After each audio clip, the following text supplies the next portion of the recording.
Hey everybody, Christopher here, and today we're going to talk about exposition in writing. But in order to do that, we have to talk about the Twinkie. What about the Twinkie? It's early. A bit too early for Twinkies. Yeah. Anyway, I don't eat junk food too often. So, I was recently working on a script, and there was a lot of exposition. So the exposition, it becomes a problem because suddenly you just kind of have characters who are dumping information. And the reason that that is a problem is the audience is going to get bored really fast. So whatever you have to tell them is not as interesting to them as it is to you. It may feel important to get that information to the audience in order to continue the story, and it is. Exposition at some point or another becomes unavoidable in most cases. So what you need to do is you need to figure out what it is that's going to draw your audience in. So there are a lot of different examples of that, the most famous being Quint from Jaws. There's the scene when they're on the boat and they're laughing and they're having a good time, and then suddenly... Sometimes that shark, he looks right into you, right into your eyes. You know the thing about a shark, he's got lifeless eyes, black eyes, like a doll's eyes. When he comes at you, he doesn't seem to be living until he bites you, and those black eyes roll over white, and then... then you hear that terrible high-pitched screaming. The ocean turns red, and in spite of all the pounding and the hollering, they all come in and they rip you to pieces. They get blindsided by this story. And, all it is the camera on the character and the actors reacting. It's a really great scene, but what it also does is it draws the audience in, and instead of just saying like, look, this is a shark, it's very deadly, it could kill us, it's got X amount of teeth, this is what we are dealing with, it gives you context for why this character knows these things, and he doesn't have to tell you, he just has to tell you what happened, his experience. And it also has a great bearing on his character. It tells you why he is the way he is. People just think he's kind of this grumpy, eccentric boat captain that they have to deal with. And they're almost getting along with him at that point. They're laughing, they're comparing scars, and then suddenly the one scar that really matters is shown, and the audience is completely drawn in, and the characters are drawn in, and there's a complete emotional shift in that movie. It becomes the heart of the movie, and everything that happens after that has gravity because of that bit of exposition in the form of a story. Another example that I really love is, of course, the Twinkie in Ghostbusters. So why is the Twinkie important? Well, you have this new character played by Ernie Hudson, Winston Zeddemore, and he's kind of getting the lay of the land on his new job with the Ghostbusters. And suddenly he is, kind of given this new bit of information. I'm worried, Ray. It's getting crowded in there, and all my recent data points to something big on the horizon. What do you mean, the big?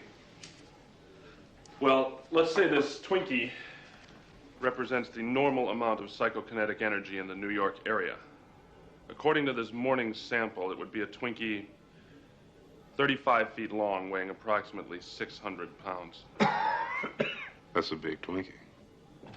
We could be on the verge of a fourfold cross rip, a PKE surge of incredible, even dangerous proportions. Instead of going into all of this dialogue about, numbers and stuff that happens on Star Trek, you see that on Star Trek a lot. They put up some graphs and, little things on the screen, little motion graphics, whatever those are, that are supposed to be the spaceship computer consoles, and they just hurl a bunch of technobabble at you. Cross-linked with redundant Melicort's Ramostat 14 kiloquad interface modules.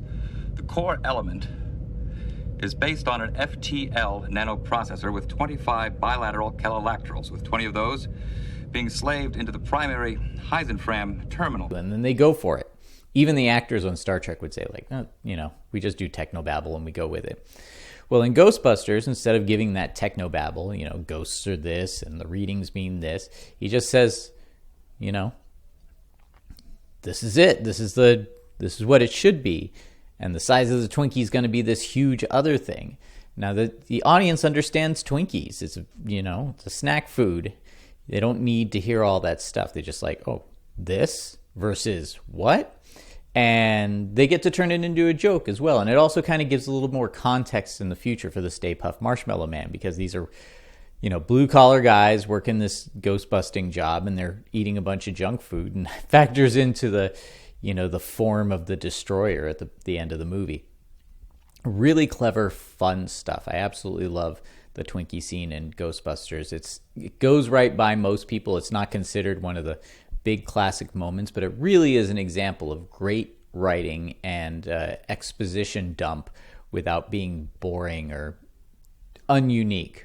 So, there are, what's your favorite example of it? I would like to know as well, because I'm always trying to find different ways. I kind of, it's like, I hate it when there's a scene, you see it in like Star Wars movies, a lot of science fiction movies, they just throw up some holograms and point to stuff and go, there's this. Or you have that scene where there's, some outsider comes in and goes, well, what is going on? And they go, well, we did this research. And then they go like, back in, what is it, that movie, The Relic? They do that thing where they're just like, back in this day, we sent this person over and they came back with this information and blah, blah, blah. And it's fine. But you want to draw your audience in. You need to find ways to give context to the exposition in a way that matters to the story. So anyway, this is a short episode. This is all I'm going to talk about with that. But again, what's your favorite exposition scene that you feel draws the audience in? This is Twinkie in 3D. I would like to know. This is stuff that I love. I love screenwriting. I love storytelling. And we're going to be talking more about it on this channel. So please be sure to like this video. Leave me a comment. If you agree, disagree, what's your favorite exposition? Subscribe, hit the bell for notifications. Share this video out. It really helps me. Also, be sure to check the affiliate links, my Amazon affiliate links. If you order through those links, it helps me continue this channel, as well as my Patreon, all that stuff. You guys know that. So I'm going to eat this Twinkie, and you guys, just check out some of the other videos that are on here. They were really chewy. My kids ate the last box of Twinkies before I could do this video. I don't feel it's very important to have to pull.